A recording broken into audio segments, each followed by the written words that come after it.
Emmäňize salam. Bu videomda kimya degişli soragy çözüp görkezmekçi. Esasy 7-nji, 8-nji, 9-njy klasyň temalaryna degişli. Iň aňsatdan iň kynýy ders. Onda näme başlaýas? Birinji soragymyz aşagdaky elementleriň simbollary näme? Demir, kümüş, fosfor, kalsiy, simap, nikel. Yani öň meni şu kimya barada sapak goýanda bellek geçipdim. Kimyada bir dil, teýwatyň dili, ýagny bir elif, b, a, b, c, d diýip adlandyrylýaly. Teýwatdaky ähli zat 118 elementden durýar diýdik. Ilkinji nowatda näme etmeli? Şoň üçin birinji soru goýduk. Şu 118 elementi siz öwrenmeli. Türkmençe adyny, galyberse de ingilisçe adyny bilelikde öwrenseňiz has gowy bolar. Ingilis dili özüňiz bilýäňiz. Halkara dil. Indi jogabyna geçen soruň. Ýagny demirinki F diýip bellenýär, kümüşünki A, G, fosforunki P harpi bilen, kalsiýinki Ca, simawunki Hg, nikel kem Ni. Ýagny ingilisçesi bolan iron, silver, fosfor, kalsiýum, merkuri, nikel. İngilizçesi hökman öwrenim. Bärde sorag däldi. Periodik tablica, ýagny asyl duruşy nämeden, ýagny periodik tablica öňemir bellek geçdim. Birden başlaýan vodorod elementiniň şutaýyndaky ýokardaky aňladýan zat şuň proton sany. Bu aşagynda görkezlen şonuň massasy. Ýagny bu da hidrogen ingilis dilindäki ady. Ýagny şutaýda 1 proton sany, 2 proton sany, proton sanyna başgaça tertip sany hem diýilýär. Näme üçin tertip sany diýilýär? Şol tertip boýunça ýerleşen, meselem 1, 2, 3, 4, 5, 6, 7, 8, 9, 10, 11, 12, 13, 14, 15, 16. Garaz. Tertip boýunça ýygyderlikde, ýagny tertip sany boýunça, proton sany boýunça ýygyderlikde periodik tablicada goýulan, çünki ona başgaça proton sanyny tertip sany hem diýilýär. Dowam edýäs. Bu periodik tablicany gysgaça şeýle renkler bilen bellenipdir. Ýagny şu ak renkde görýäniňiz şular metal dälleri degişli. Periodik tablicada elementler 3 topara bölünýär. Ýagny aýtyp geçen metal, metal däl we metalloid diýilýär ingilis dilinde. Bu näme diýmek? Hem metalyň hem metal däliň häsiýetini bilelikde berýänlere metalloid diýilýär. Ine şular metal däller. Şutaýda görýän alarak gök bilen, açygyrak gök bilen bellenen hem metal däliň häsiýetini berýän metalloidlar. A bu gök bilen bellenenler, olaň emmes metallar.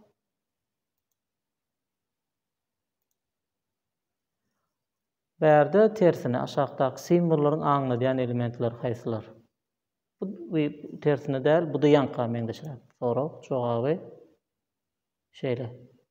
Bu soruň üstünde kän durmaýyn, siz pauza basyp öwrenip bilersiňiz isleseňiz. Dowam edýän. Bu soragda näme? Ýokardaky tabliçaga görä pozitiv we otrisativ ionlaryň birleşmeginde nähil maddalar emele gelýär. Pozitiv bolanda köplenç metallar pozitiv ion emele getirýär, otrisativ ionum metal dälleri emele getirýär. Ýagny şutaýda bulan käwirleri metal däl, käwirler hem birleşen, ýagny iki sanak metal däliň birleşen iony. OH, NO3-, SO4, 2-. Aslında bulan sulfat diýilýär, hersiniň ady bar. Kukurt, S2-. Indi size sorag. Kalsiýum 2+ bilen klor minus mysal üçin birleşse näme emele getirer? Kalsiýum 2+ bilen klor minus. Indi ilki düzgünni görkezän size. Soň soragyň jogaplaryny görkezän. Ýagny kalsiy 2+, kalsiýumyz metal, klorumyz metal däl. Minus 1 diýmek aslında. Şular birleşende şu -1 şutaýyk geçe, şu pluskem şutaýyk geçe. Ýagny kalsiy klor 2 diýen birleşmäni emele getirýär. Onda näme diýmek eken? Kalsiy bilen klor birleşse kalsiy klor 2 diýmek. aňlady. Käbir ütköşük kadadan çykma ýagdaýlar bar. Kadadan çykma däle bir ütköşük häsiýetler bar. Mysal üçin kalsium 2+ bilen kislorod 2- birleşse näme emele getirir? Sizin pikiriňizçe? Şeýle diýän bolmaňyz mümkin. Kalsium 2 o 2 emele getirir. Aslında kada boýunça şuşdaý geçmeli, şuda şuşdaý geçmeli. Ýöne bu ýalňyş. Näme üçin? İkisi deň bolsa şu gysgaldyrylyna täzeden gorkadayn. Ýagny 2 bilen 2, ýagny ikisem deň, ikisem bütün san we deň bolsa, ikisinem 2'e bölsek 1 bolar. Onu şundan emele gelen birleşme kalsium oksidi bolýar. Düşünükli? Eger bu diňe ýagny şu plus bilen otricatel, ýagny pozitiv otricatel ýonlaryň ýagny deň bolan ýagdaýda. Indi men jogaplarynda şeýle görkezdim. Ilki şu bilen şunyň birleşişi natriy bilen klor, soňra kalsiy bilen kloryň birleşişi, alüminyum bilen kloryň birleşişi, şu taýyp bir zat ýazmalysyz. Soňra natriy bilen kislorod, şu taýyp bir zat ýazmaly. Şeýle. Indi men jogaplaryna geçeýin. Näder bular aýryan?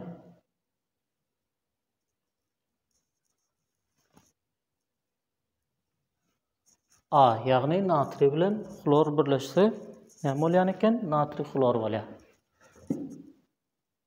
Indi men jogaplaryny çal-çal berip geçýän, soň özüňiz isteseňiz pauza basyp durup görüp bilersiňiz.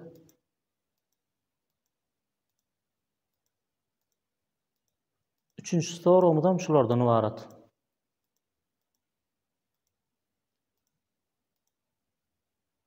Bu iň soňky, ýani alüminium sulfit iň soňky.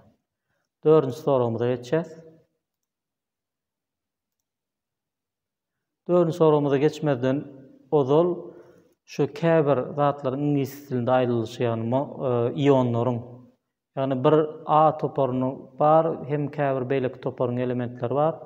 Ýagny +1 ion bolan elementler, +2 birleşmelerinde +2 alyan elementler, birleşmelerinde +3 alyan elementler, +4 alyan elementler, -1 alyan, -2, -3 alyan. Bunu men periodik tablica düşündüremde düşündürüp geçipdim. Ýöne şu aşağıdakiler ýokdy. Bulardan belleseňiz bolar. Ýani hydroxide, nitrate, permanganate, chlorate, bikarbonate, acetate, iodate. İngilizce ady bilen türkmençe adam bir tapawut ýok. Meselem hydroxide'inki gidroksid diýilýär. Sulfate'inki sulfat diýilýär. Fosfate'inki fosfat diýilýär. Ferrocyanide, ferrocyanid diýilýär. Kısaca şulardan ibaret. Buna özüňizi belli edip alyp bilersiňiz. Bu sorumuz nämendi? Ýokardakylaryň himik formulalarını ýazyň diýe. Ýagny demir sulfidi, galaý kloridi, urşun oksidi, krom kloridi. Demir şu 3 nämeni aňlady? 3 diýmek şu demirin +3 diýdigini aňlady. Ýagny näme üçin 3 ýazylýar? Demir +2 hem bolup bilýär, +3 hem bolup bilýär. Şonu tapawutlandyrmak üçin şu taýda rim sifirler bilen 3 diýip belenilýär. Bu elementleriň galan hemmesi şeýle tapawutlandyrmak üçin şu arasyndaky sifirler goýulýar. Başga da pozitiv ionlar alyp bilýär. Jogaplary demir 2s3 sebäp +3 taýda bolar, kukurdynky -2 taýda bolar. Galaýynky 4 bolan üçin ene +4 taýda geçýär. Klorynky mydam -1, o da bärik geçýär. Urşun oksidi, krom kloridi. Dowam edýäs. Ýokardakylaryň kimik formularyny adlandyryň. Kalsiy SO4 2H2O. Kalsiy sulfatynyň digidraty diýilýär. İngilis dilindäki adyny bereýin. Kalsium sulfate dehydrate. Näme üçin diýilýär? 2 san suw bolan üçin hidrat suw diýmek 2 goýulýar. Himede siz latin dilindäki onu üçin sanlary hem bilmeňiz zerur. Men bäde berip geçeýin. Ýagny 1 mono, di, tri, tetra, penta, hexa, hepta, okta, nona, deka. Bäde ofnomit, ýagny bir köpünç ýazylmaýa, aýdylmaýa diýdi. Indiki Mol ve Avogadro sany değişli misallar bolar. Yani 1 mol elementde 6 nol köpeltlik 10-23 atomdan durýar. 1 mol birleşmede bolsa 6 nol 10-23 molekuladan durýar. Niýatdan çykarma. Men öňkü temalarymda da muny goýupdym. Sorak 6. Aşağıdaky berilenleriň mol sanyny tapyň. Ne işleýär? Pikiriňizçe? Ýagny 3 nol 1 10-22 N2 molekulalarynda bir mis atomlarynda 6 nol 10-23 1 mol şunça 1 mol azotda şunça molekula bar. Bolýan bolsa 3 nol 1 köpeltlik 10-22 N2 molekulasynda näçe mol bolar diýär. Şutaýdan mol hasaplap bolýar. Ýagny 3 nol 1 10-22-ni bölýäs. 10-22-ni bölýäs. 6 nol 2 23. O da 005 çıkýar jogabymyz.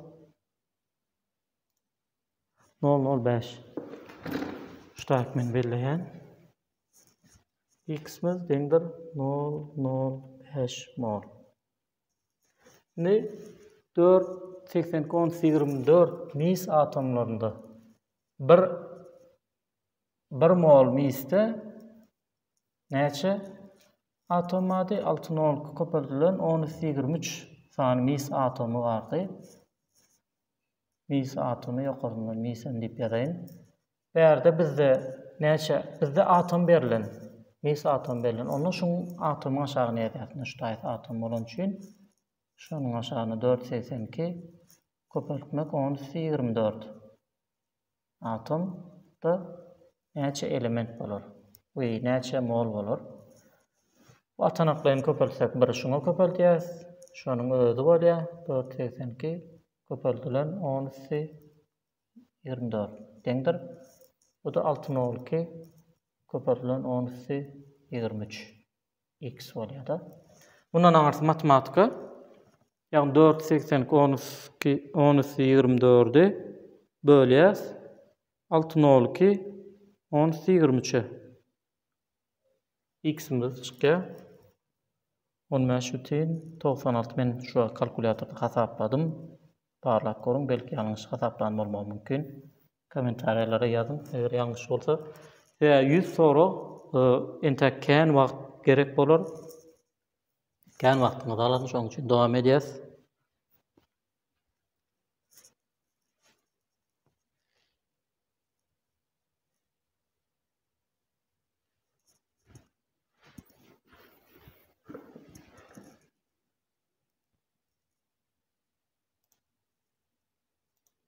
Yedinci soru. 0,25 mol alümini oksid birleşmesinde näçe alümini molekulası var, näçe mol alümini ve näçe mol kislorod var. Üçüncüsünde de näçe san alümini atom var, näçe san kislorod atom var. Bu misal elbette biraz çalışarımlarak. Bu näle işleýär? 0,25 mol alümini oksid var. Bu birleşme dedik. 1 mol islendik birleşmede alümini oksid tapagy ýok. 1 mol islendik birleşmede näçe molekula bolmalydy? Elbette 6-0-2 10-23 molekula var. Molekula. Indi bizde näçe mol var? 0,25 mol var. Molun aşağına mol ýazýar. Şutaýda mol bolan üçin 0,25 şoň aşağına ýazýar. X molekula bolar diýip şutaýdan X çykarýar. Bir X'e köpeltsek X'in özü 0,25 6-0'a köpeltýär. 6-0-2 bir ýarym bolýar. Şunu şeýleýär. Bir ýarym köpeltmek 10-23 molekula bolýar. Jogabymyz. B jogabymyz näme hasaplaýas? Näçe mol alümini we näçe mol kislorod bar? Indi bir bul ütköşürak misal B'sini işleyäs. 1 mol şutaýdan men gyzyl bilen belen, gök bilen belen bulaşmagyny däl. 1 mol alümin oksidinde näçe mol alümini var? 2 sanak alümini var. Ne şu 2 0. Şondan aldık. 1 molda 2 sanak alümini var. Bizde näçe mol var? 0,25 mol alümin oksidi var bizde. Oksidi şonda X mol alümini bolar diýäs. X mol alümini. Ýokarsam 2 mol alümini bolmaly. Dogrusu bir X'e köpeldiýän X, atanaklaryny köpeldiýär. 2 nem 0,25'e köpeldiýär. Näçe bolar? 2 0,25'e köpelsek 0,5. X eňdir 0,5 mol. Üçüncü näle işlenýär? Näçe sany alüminium atomlary we näçe sany kislorod atomlary bar? Indi 1 molunda 2 sanak alümini, 2 mol alümini bar diýdik. 0,25 molunda da 0,5 mol alümini bar diýdik. 0,5 mol alümini. 0,5 mol alüminini atoma geçmeli, ýagny 1 mol, üçüncü men gyzyl bilen belläýin. 1 mol alüminde bu element bolan üçin 6 nol köpeldilen 10-20 sany atom bardyr. Alümin atom bardyr. Biziň elimizde 0,5 bar. 0,5 mol alümin bar. Şonda X diýär. Şutaýdan atanaklaryny köpeltsek X'imiz şutaýa ýazaýyn men. X'imiz deňdir 1x'im X. 6 nol 0,5'e köpeltsek 3,01 bolýar. 3,01 10-23 sany alümin atom bar eken. Düşünükli. Atom bar. Näçe sany kislorod atomlar bar? Ilki 1 molda näçe sany kislorod bardyr? 3 mol kislorod bar. 1 mol birleşmede, ýalňyşmak. 1 mol alümin oksid birleşmesinde şunu aýdaly bölüklere aýyrsak-da, şunu hamaly alümin koç reaksiýa geçýän bolsun, bölüklere bölünip 2 alümin bilen 3 kislorod hyýal reaksiýa ýazmmy. Ýagny 1 molunda näçe mol kislorod çykýan eken? 3 mol. Diýmek 1 mol alümini oksidinde 3 mol. Şu 2-ni aýyrýan, şu taýyny atdan ýa-da 3 mol kislorod bar. 0,25 molda X diýär, 0,25 3'e köpeldiýär berde. 0,75 mol kislorod bar. Onun galy ýyzy aňsat, ýagny 0,75 mol kislorod. Şu taýda görkezýän boş ýer bar. 1 mol kislorodumuz 6,02 köpeldilen 10-23. 10-23 atom var, kislorod atomy. Biziň elimizde 0,75 var. Mol kislorod bar. Bu da X diýer. Atanaklaryny köpeltsek 0,75 6,02 köpeltmeli bolýar. 4,5 köpeldilen 10-23 sany kislorod atomy var. Kislorod atomy var. Düşünükli. Şimdi 7. sorumy gutarýa dowam edýäs.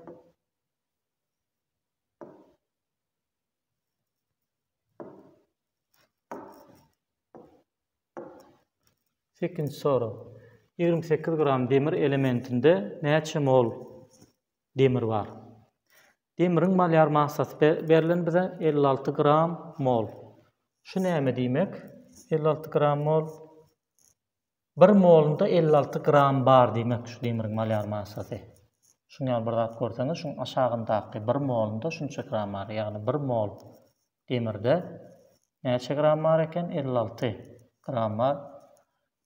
Bize 28 gram berilen, 28 biz şu taýy ýazsak ýalňyş bolar. Şoň üçin ýyla gidýän. 28'i biz gramyň aşagyna ýazmaly. 28 gramda x mol diýer. Indi atanaklaryny köpeltsek, bir 28'i 56'ni x'e köpeltsek 56x. 1.28'e kapatsak 28. X teňdir 28 bölmek 56.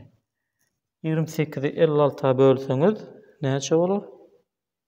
0,5 mol. A jogabymyz 0,5 mol demir bar. Näçe san demir atom bölüçükleri bar. Molny tapandan soňra atomy tapmak aňsat, sebäbi 1 molda biz Avogadro sany Na diýenmen, ýani 6,23. 0,5 molda x diýers, şutaýdan x tapar. 1x x, 0,5 Na köpeldäýmeli. Onu soň özüňiz kalkulatorda köpeltip bilersiňiz. Ýekiji demir atom bölüjüniň massasyny hasaplan. Bu näle hasaplaýas?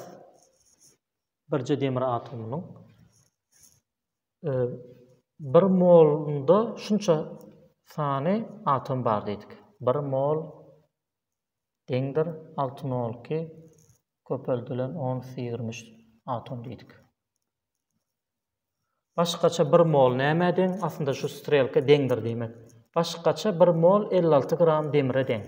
Onu şu 1 molun ýerine men aýryp 56 ýazyp bilýän. Matematiski ýa-ni matematika dilinde aýtsak 56 gram diýip ýazdım. 56 gram bize soraýa 1 atomy. 1 atom şeýle ýazýan.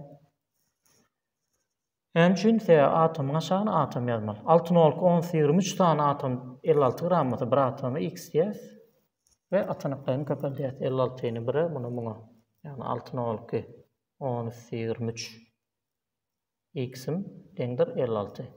56-ny bölýäs 6,23 x deňdir 9,13 köpeldäýäs 10-23. Ýani gaty kiçik san gram.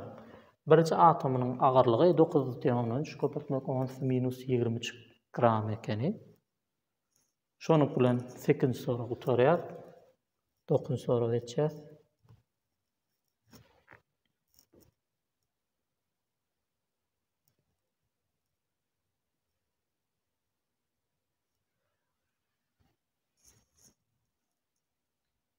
Aşağıdaky elementleriň proton, elektron, massa we zaryatlaryny görkezin diye.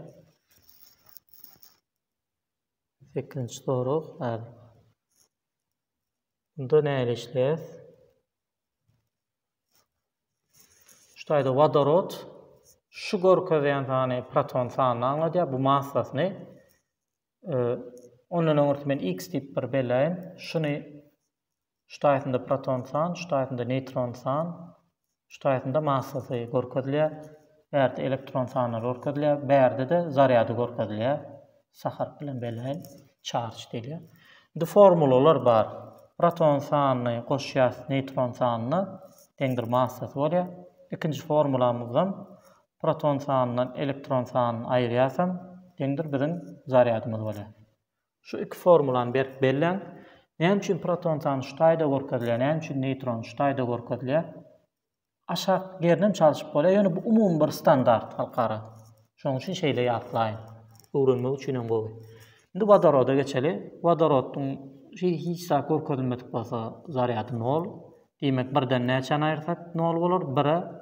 Näme üçin 1 goýdup bärik? Sebäbi protondan elektrony aýyrsak şu bolýar. Indi proton sany 1, oňa da 0 goşmaly bolarys. Massa sanyny emele getirmek üçin. Indi dowam edýäs. Zink 30 65. Şutaýsy 0 bolan üçin bärsem 30 elektrony bardyr. Sebäbi 30-dan 30 aýyrsak 0. Bärsem 35-dir neutrony. Sebäbi 30 bilen 35 goşsak 65. Soňra brom -1, brom -1, 35 80. 35-den 36-ny aýyrsak -1-dir. 35-e näçäni goşsak 80-dir? 35-e 45-e goşýas. Engram 80 bolýar. Indi CMAP 2 plus 80 Bu da 196 idi. 6 değil yani o görünen o. 80 mı 78, 80'e 78 ayırsak 2. 196'dan hem 80 ayırsak 116 olur. Bu kısaca bular şulardan şundan ibaret. 8 bir sorumuz. Endik soruga geçip verelim.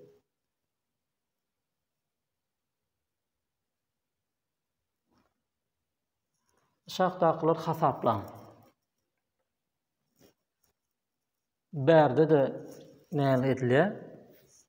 3,10 gram mis mola geçmeli. Yani misin malyar masası berilen. Bu da ansat, yani şu näme diýmek diýdik? 1 mol 64 gram bolsa bizim elimizde näçe gramma? 3,12 gramma. Gramyň aşagyna gram ýazýar. 3,12 gramy x mol bolar.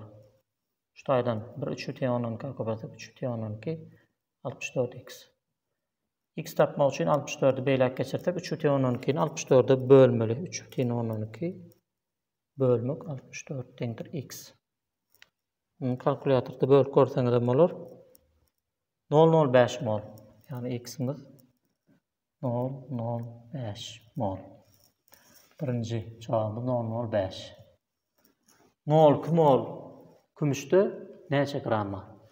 Berde de şeýle ýanky proporsiýany, yani 1 mol kümüşde 108 gram var. 1 mol kümüşde 108 gram var. Diýmek şuň özi. Bizde näçe 0,2 mol var?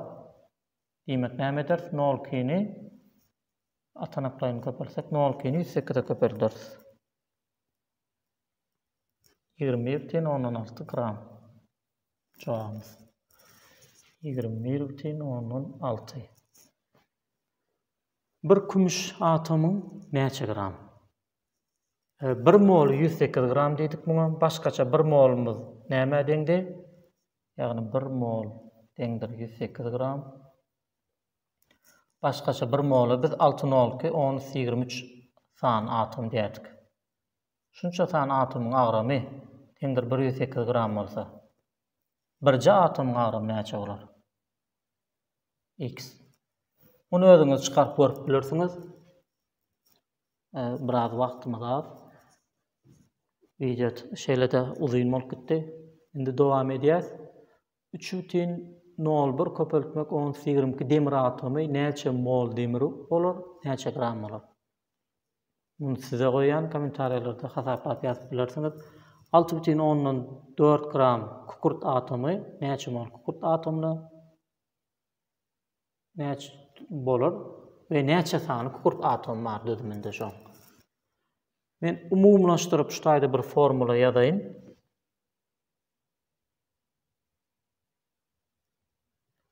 Umumlaşdyryp bir formula ýazsam, ýagny mol sany deňdir massa bölmek malyar massa. O da deňdir n, ýagny atom sany bölmek Avogadro'nyň sany. Eger gazylara degişli bolsa, kadal şertlerde bolsa, ýagny bir atmosfera 0 gradusda bolsa, onda gugrum bölmek 20,14 litr. Litr dalynýandyr, millilitr däl. Bu kadal şertlerde gazylar üçin degişli. Iň soňkysy, şunymy gazylar üçin degişli. Kadal şert inişesi STP diýilýändir. Standard Temperature and Pressure. Bir atmosfera basyşda bolmaly we temperatura da 0 gradusda bolmaly. Şu temperaturany 25 gradus diýip ýalňyşma. Bu 25 gradusymyz bizim otak temperaturasy. Otak temperaturasy kadal şert başga. Onun neçe 25 temperatura room temperature diýilýär. Şuň bilen 9-njy sorugy ýapýas. Dowam edýäs.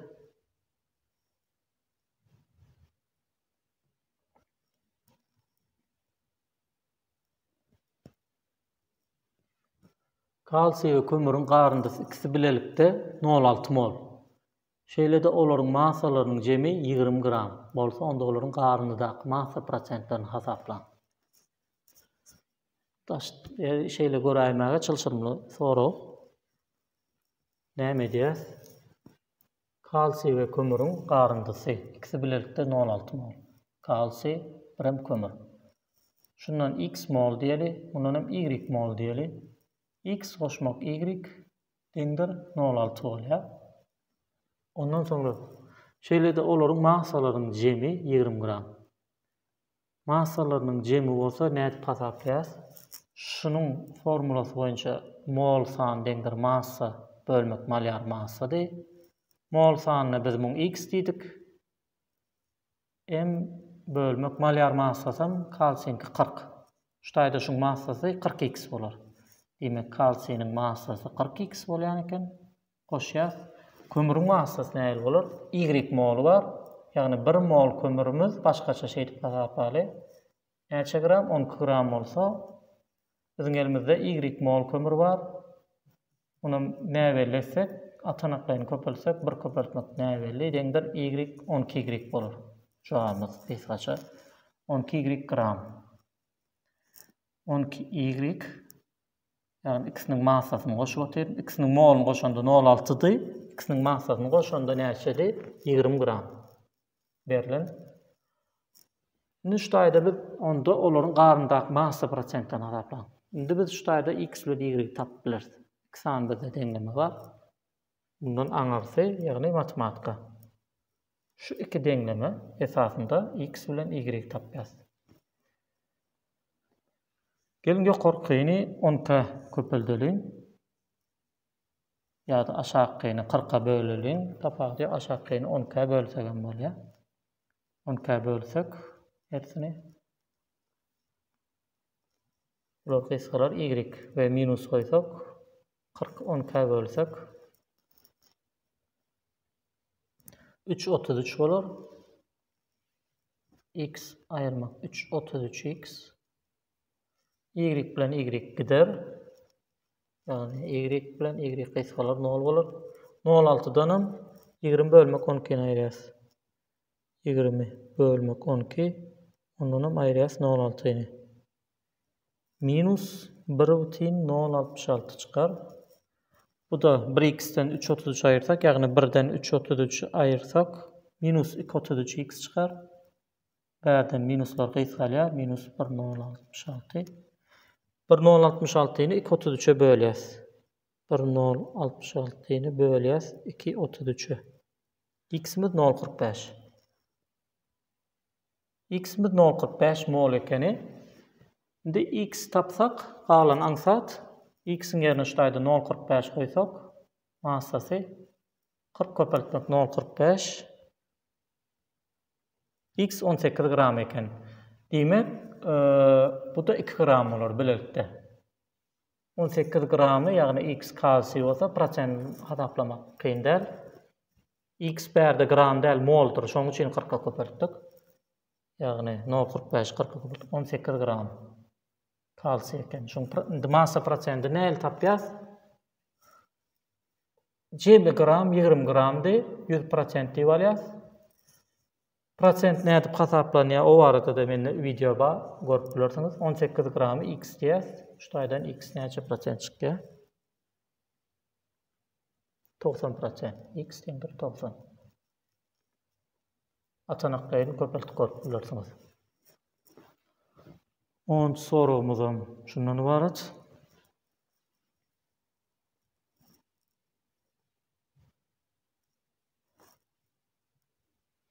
On birinci soru. Aşağıdaky birleşmelerin moleküler massalaryny hasaplan. Bärde nähil edilýär? Iň kynny men hasaplap görkezeyim. Ya da ortaçatyny hasap görnüşini hasaplap. Gelin şunu hasaplayalım. Galynlaryny özüňiz etmäge tynanşyň. Şu näme diýmek? Moleküler massasy 1 sany mis atomy, misin molar massasyny alýas şuýda 64. Koşmak. Sonra kukurt bar, kukurdunki 32 koşmak. Sonra 4 sany kislorod bar, kislorodun 16 köpeltmek 4 koşmak. Sonra 5H2O şu näle gedýär? Şuýda şol bar diýmek. Ýagny 5 2'e köpeldýär 10. 10'am H'ın molar massasyna 1'e köpeldýär. O da bize bärde berilen koşmagam. Şutaýda kislorodun öňünde bir bar ýönüp şu 5 ikisine de değişdi skop galýas. 5'i 1'e köpeltýäs 5. Köpeltmegem 16 deňdir. Şundan kalsiy sulfat penta gidradynyň ýagny C-niň molekulyar massasy çykýar.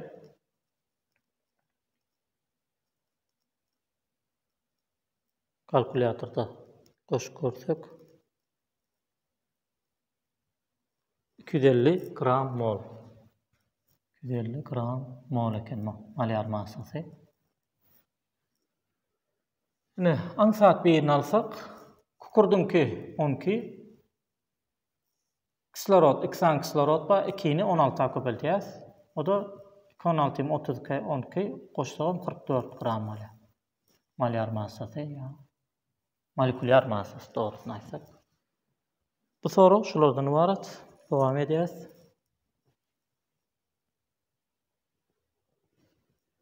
Mol temperatura we bir atmosfera basyşda islendik gazyň 1 moly ýaňam üstüne durup geçipdik 20,4 litre barabardyr. 0 gradus we bir atmosfera basyş başgaça gadal şertler diýilýär başda. STP diýdik. Indi dowam edýäs. Aşağıda gadalaryň gadal şertdäki gowrumyny tapyň diýär. 0,25 mol. Şunun gowrumyny tapmaly. Evet. Yani 0,25 mol SO3. Gadal şertlerde 1 molda näçe litre eken 20,4 litre. Bize 0,25 mol verilen. X diýäs, da tanyklaryny köpeltýäs. 1x'im x. 0,25'im 20,4'e köpeltýäs. Eňdir.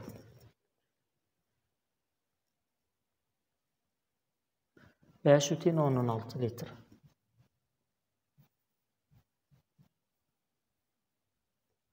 Jogap. İkincide 35,2 gram kömür turşuğunda näçe litre? İlki şunun molekulyar massasyny tapýas.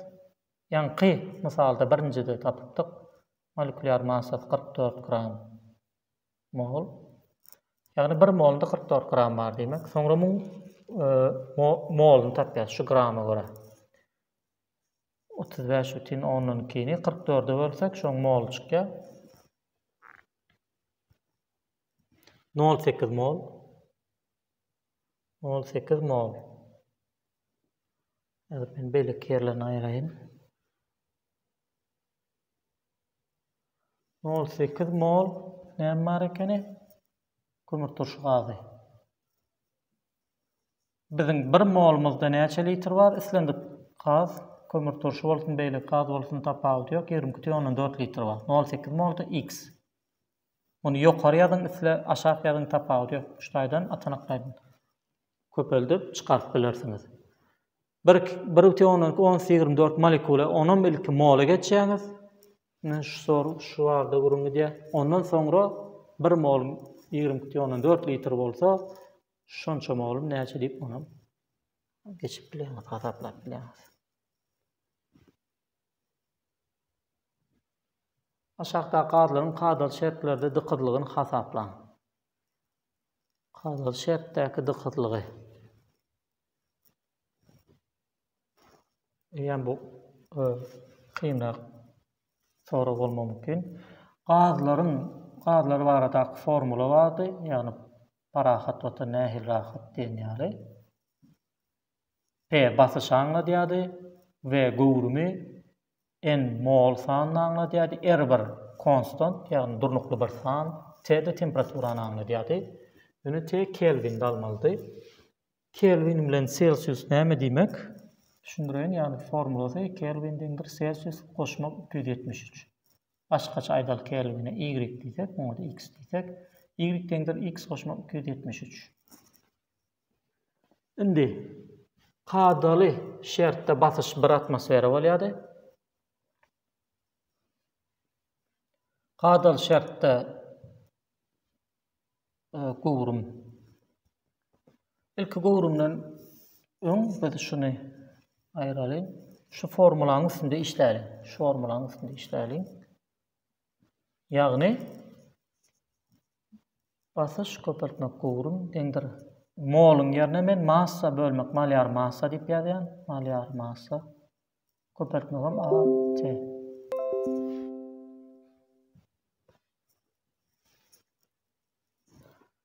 Yani gowrum basış köpeltmek gowrum, moly massa bölmek, malyar massa diýdik, köpeltmek T. Indi näme diýäs? Şu malyar massa bilen gowrumyň ýerini çalşýar. Yani bunu bu tarafa geçirýär. Matematikadan bilýäňiz. Basış köpeltmek, malyar massa deňdir. Massa bölmek gowrum we RT. Nuştaýda massa bölmek gowrum eýen bize nämen berýär? Dykydlygy berýär. Şoň üçin göni muň ýerine D goýýas. Ýagny basış köpeltmek, malyar massa deňdir dykydlyk köpeltmek RT. Bizim kadal şertlerimizde basış 1 atmosferadi, 1 köpeltmek. Malyar massa meselen kislorodun 2 san bolan üçin 16-ny 2 köpeltýäs, 32 bolar. Deňdir dykydlyk bize şonu soraýar, köpeltýäs R 0082. Bizim gremiz köpeltýäs temperatura 0 gradus bolýar kadal şertlerde. Ýagny gradus 0 bolsa, 0 273 goşsak, Kelvinim 273 bolar. Şutaýdan dykydlygy çykaryp bilersiňiz. Ýagny 32-ni şul kısmyň köpeldilerine bölmeli bolýar. 32 bölmek 0082 bilen 273-ün köpeldilerine bölýär. Ýagny takbilen dykydlyk kislorodunky 1,43 bolýar. Gram litr. Düşünükli? Bu formulanın içinde öňe men durup geçdim. Yani P ve NRT. Indi ikincisini çözelim. Yani klorokinin dykydlygy. Şu formulany belläp alyň, dykydlyk hasaplama boýunça formula.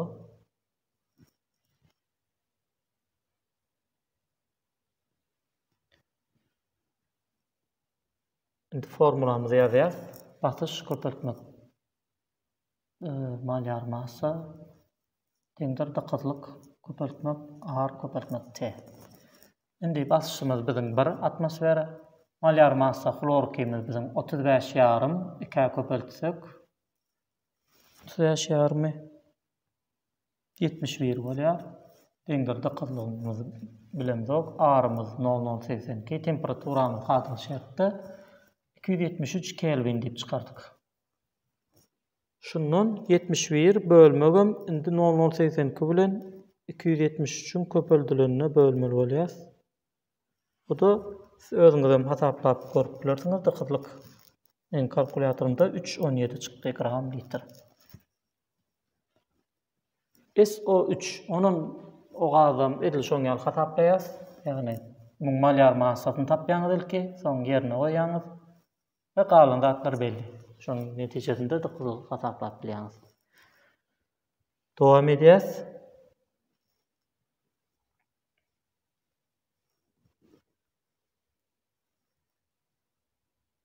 On 4-nji soru. 0,01 mol Y2O5 birleşmesinin agramy 2,16 gram bolsa, aşağıdakiler hasaplan. Birleşmenin moleküler massasyny B. Y moleküler massasy C. Y'in 2 atomynyň massasy. Näme diýäs? 0,01 moly 2,16 gram. Ýagny 0,01 moly çeken deňdir 2,16 gram eken. Şunun 1 mol näçe gram? Şon zat edelim, hasaplajak bolalım. 1 moly deňdir näçedir? 2Y massasy 2 köpeltmek Y massasy goşmagym 5 san kislorod başlaýdy. Hersininki 16-dan 80 gram. Bolu iştaýdan biz indi atanaklaryny köpeltip jogabyny çykaryp bileriz. 1 2,16 köpeltýäs. 0,01 şu skopga da köpeltýäs. 0,01 2 köpeltsek 0,02 Y bolar. Goşmak 0,01 80'e köpeltsek 0,8 Deňdir 2 16. 08 bärek aýyrmak edip geçirin. 2 16 aýyrmak 08. Onun bölýäs 002. 68. Garaş bär matematika galany 68 gram çykdy. Gram mol. Yani ýeregiň malyar massasyny tapdyk. Ýeregiň molekulyar massasy. Şuýda ýeregiň malyar massasy diýmeli, ýeregimiz birin molekula däl. Birleşmäniň molekulyar massasyny tapmak üçin şuýda 68 şu ýeregiň ýerine goýýar. Netijede birleşmäniň molekulyar massasy çykýar. 2 köpeltmek 68 goşmak 80. 216. Birinji A-myzyň jogaby 216, B-myzyň jogaby ýa-da biz hasapladyk 68. Ýeregiň ýeki atomynyň massasy 68 gram 1 mol ýigrekde. Galanyny size goýan seni kommentariýalary ýazyp bilersiňiz. 15-nji soraga geçýäs.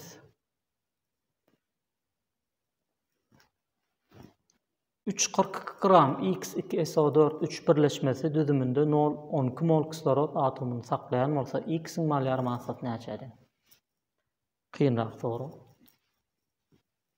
Yani 342 gramy birleşmesinde düzümünde 0,12 mol kislorod. İlk şu birleşmenin özünü alalım. X2 SO4 3 yani şu 3,12 gram siz başta şunu öz 1 mol bolar şunu öde. Yani şunun 1 molunda näçe sany kislorod bar? 3 köpeltmek 4 12 mol kislorod bar. 12 mol kislorod bar. Ve şunun 1 molunda indi 342 gram bolsa şoň gatyny hasaplaýas, molunu hasaplaýas. Molunu näde hasaplaýadyk? 342 bölmek massa bölmek malyar massa yani 2x goşmak 3'ü ese köpeltsek 3 köpeltmek 32 massasy kurdum.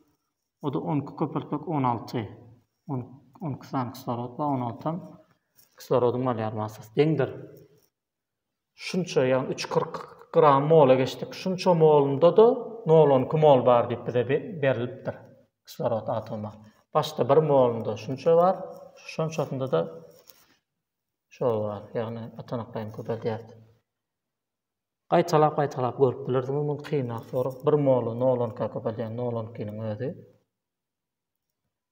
12'ni şulara köpeltýäs. 12 köpeltmek 342 bölmek 2x goşmak 32'ni 3'e köpeltýäs 96 goşmak 12'ni 16'a köpeltýäs 192. Araz bundan aňarsy matematika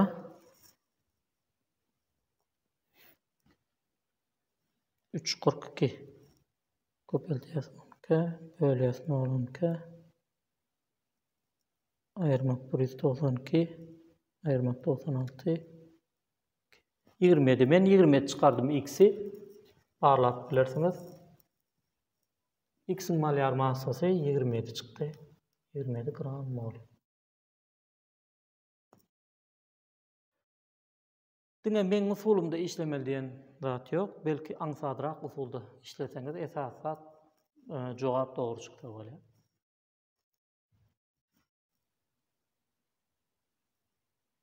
Häzirlikçe şulardan ibaret. Soraglaryňyz bagsa kommentariýalary ýazyn. 15-nji soragdan soňra men 100 sorag taýynadym. Ýöne herse wagtalar wagtyň geçmegi bilen kem-kemden goýar. Sag bolun, saglyklda görüşelim.